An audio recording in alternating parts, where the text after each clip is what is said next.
Bonjour à tous, ici c'est Thierry Zibi et dans cette vidéo j'ai envie de vous parler de l'ego.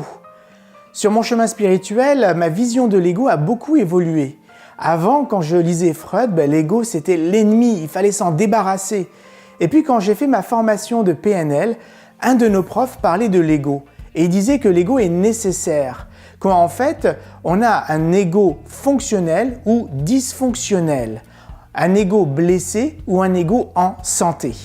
Un ego fonctionnel, c'est un peu comme un ego en bonne santé. C'est un allié dans votre vie, il vous aide. Alors qu'un ego dysfonctionnel, un ego blessé vous fait souffrir, vous rend malheureux. Deepak Chopra a résumé joliment la notion de l'ego. C'est ce que vous croyez être, le masque social, le rôle que vous jouez. Lorsque votre ego est fonctionnel, l'image que vous avez de vous-même est très proche de votre authenticité. Alors que lorsque notre ego est dysfonctionnel, alors là, nous sommes éloignés de notre authenticité. Nous vivons une illusion de nous-mêmes. Lorsque notre ego est dysfonctionnel, il est soit surdimensionné, soit sous-dimensionné. Un exemple très basique. Un ego fonctionnel va dire « je suis une personne intelligente ». Un ego dysfonctionnel, sous-dimensionné va dire « je ne suis pas futé, les autres sont intelligents ». Et un ego dysfonctionnel surdimensionné va dire « je suis la personne la plus intelligente et les autres ne sont pas futés ». Un autre exemple basique. Devant le miroir, un ego fonctionnel va dire « je suis beau ». Un ego dysfonctionnel surdimensionné va dire « je suis le plus beau ». Et un ego dysfonctionnel sous-dimensionné va se dire « ouf, qu'est-ce que je suis pas beau ».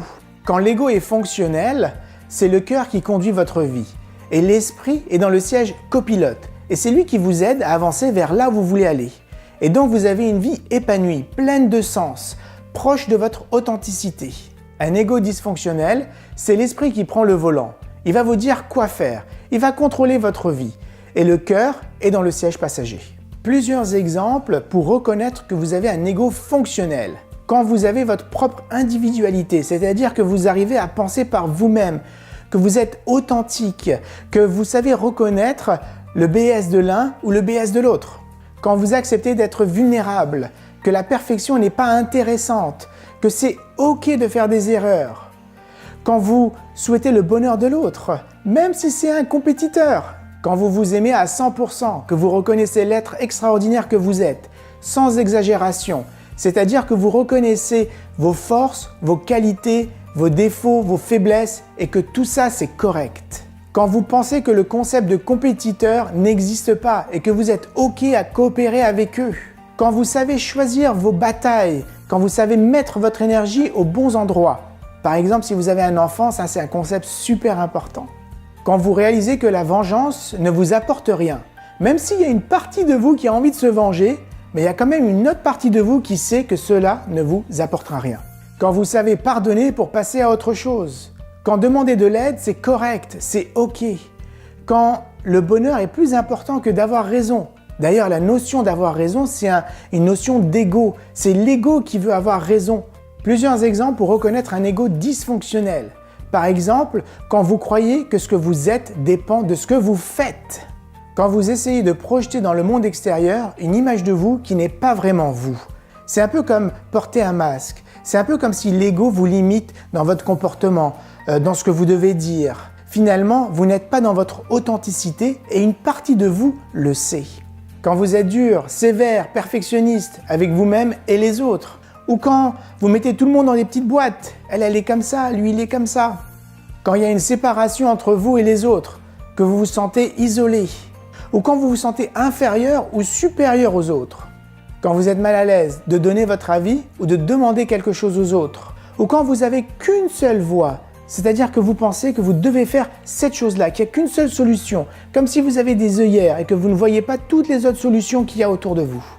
Quand vous êtes jaloux du succès des autres et que vous ne comprenez pas pourquoi cette autre personne, moins intelligente que vous, a gagné autant d'argent alors que vous n'y arrivez pas.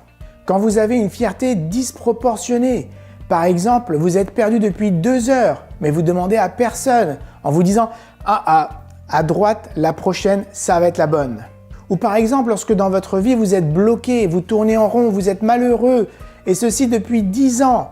Mais non, vous ne demandez pas l'aide à quelqu'un, pas de thérapeute, pas de coach, pas de psy, parce que vous savez que ce prochain livre va vous amener la solution. Un autre exemple, c'est quand vous avez une personnalité de merde. Mais là, c'est le plus difficile, parce que vous pensez que c'est l'autre qui a une personnalité de merde, mais en fait, c'est vous. Ou quand vous êtes dans le concept du « je veux tout contrôler, tout blâmer, tout interroger, tout savoir, etc. etc. » Avant, j'avais un ego dysfonctionnel sous-dimensionné, c'est-à-dire que j'avais toujours peur de m'exprimer, de dire des choses. J'avais toujours en tête ce que l'autre pourrait penser de moi. Et donc ça me limitait. Il y a quelques mois de ça, j'étais dans une boulangerie et puis j'ai commencé à fermer les yeux et à méditer. Et puis là, il y a une petite pensée qui est arrivée en me disant « Mais Thierry, tu médites dans une boulangerie ?» Et je me rappelle que à l'époque, je n'aurais jamais fait ça. Je n'aurais jamais médité dans une boulangerie. Mais là, aujourd'hui, c'est OK. J'aimerais partager avec vous deux choses qui ont le plus grand impact positif sur mon ego. La première, c'est apprendre à s'aimer. En s'apprenant à s'aimer, on s'aime, mais on apprend à aimer les autres aussi. Et puis, en s'aimant, on commence à faire de la place au niveau du cœur et à descendre de la tête vers le cœur, c'est-à-dire à vivre avec son authenticité, avec son essence. On est plus connecté à notre être véritable.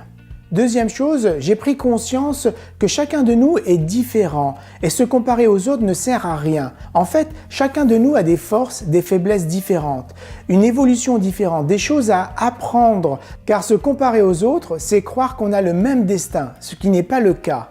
Rien n'est tout blanc ni tout noir. Un ego dysfonctionnel va vous faire souffrir. Par contre, un ego fonctionnel va vous aider dans votre vie.